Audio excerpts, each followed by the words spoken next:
पूछे नहीं कि थाने राजस्थानियों ने केड़ बात रो घमंड है, तो बता दीजो भारत रो सबसे बड़ो राज्य होन रो घमंड है।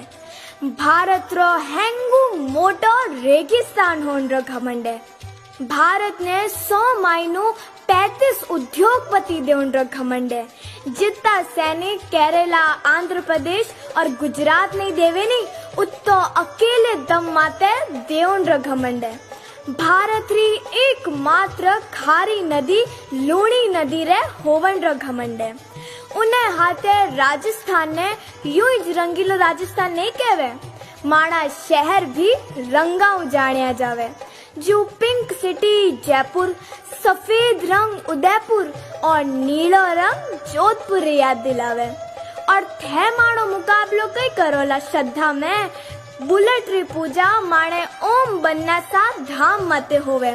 25,000 ज्यादा चुहारो बसेरो माणी माँ करनी रे मंदिर में है।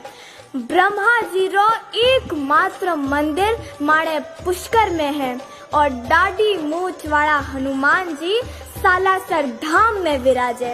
इतनी चीजा रे पछे भी अगर घमंड नहीं करा तो पछे तो कई मतलब है।